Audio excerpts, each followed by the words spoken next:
Hi friends, welcome to Lara kitchen and health tips. இன்றைக்கி special என்னென்னு பார்த்தீங்க அப்படின்னா ஹரியாலி சிக்கன் அல்லது க்ரீன் சிக்கன் சொல்லுவோம். அதை எப்படி நம்ம ரெஸ்டாரண்ட் ஸ்டைலில் வீட்டில் ப்ரிப்பேர் பண்ணதுன்னு பார்க்கலாம். அதுக்கு முன்னாடி நம்ம சேனலை ஃபஸ்ட் டைம் பார்க்குறவங்க சப்ஸ்கிரைப் பண்ணுங்கள். ஃபஸ்ட்டு நான் இஞ்சி பூண்டு எடுத்து நல்லா நச்சு எடுத்துக்கிறேன்.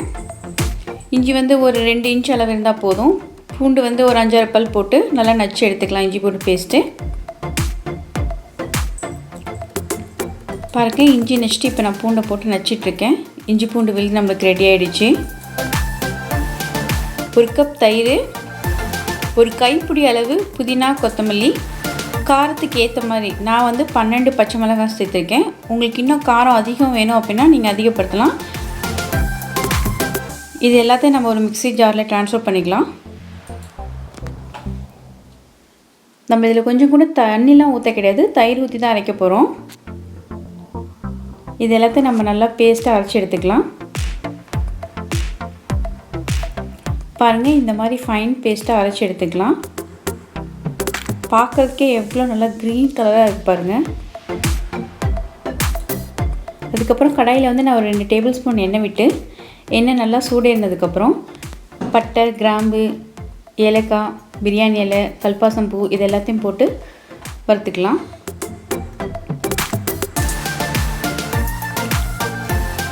இந்த பட்டை கிராம்பெலாம் நீங்கள் வறுக்கிறப்ப கொஞ்சம் தூரமாக நின்றுக்கோங்க, ஏன்னா பட்டை ஒரு சில நேரத்தில் வெடிக்கும் கிராம்பெல்லாம். அதுக்கப்புறம் ஒரு 2 பெரிய வெங்காயத்தை எடுத்து நான் நறுக்கி இதில் போட்டுக்கிறேன்.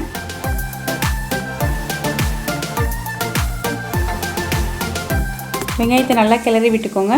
வெங்காயம் நம்ம ரொம்ப டீப் ஃப்ரை பண்ணணுங்கிற அவசியம் இல்லை. இப்போ நம்ம அரைச்சி வச்ச இஞ்சி பூண்டு விழுதை இதில் போட்டுக்கலாம். எப்போ பார்த்தாலும் நம்ம மிக்சியில் அரைச்சி போகிறத விட இந்த மாதிரி நச்சு போட்டோம் அப்படின்னா அதோடய டேஸ்ட் இன்னும் நம்மளுக்கு நல்லா கிடைக்கும். தேவையான அளவு நம்ம உப்பு போட்டுக்கலாம். இது எல்லாத்தையும் போட்டு நல்லா கிளறி விட்டுருங்க.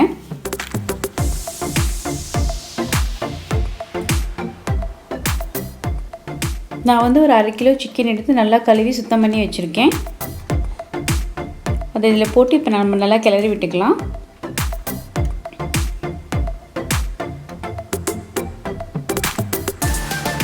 வெங்காயத்தோடு கறி எல்லாமே நல்லா மிக்ஸ் ஆகிற அளவுக்கு நல்லா கிளறி விடுங்க.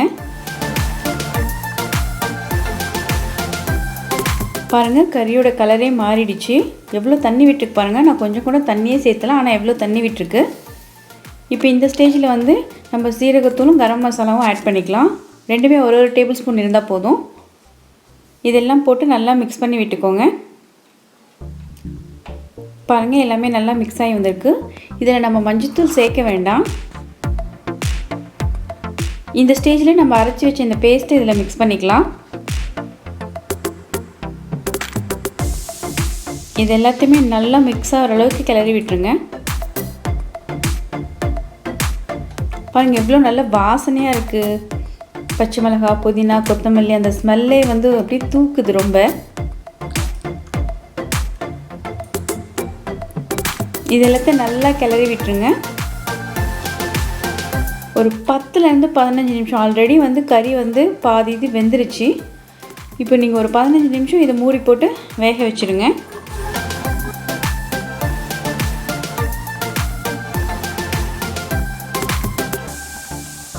பாருங்கள், கறி நல்லா வெந்து வந்திருக்கு. இதை நான் கிரேவியாக தான் வைக்க போகிறேன். நம்ம சப்பாத்தி, ரைஸு இது கூட எது வேணாலும் வச்சு சாப்பிட்லாம். சிக்கன் நல்லா வெந்திருக்கு. இந்த ஸ்டேஜில் நான் ஒரு டேபிள் ஸ்பூன் பட்டர் இதில் ஆட் பண்ணுறேன். நம்மளுக்கு இன்னும் ஃப்ளேவர் நல்லா கிடைக்கும் அதுக்காக. ப்ளஸ் இதில் கொஞ்சம் கஸ்தூரி மேத்தி ஆட் பண்ணிக்கலாம். இது எல்லாமே போட்டு நல்லா ஒன்றா கிளறி விட்டுருங்க.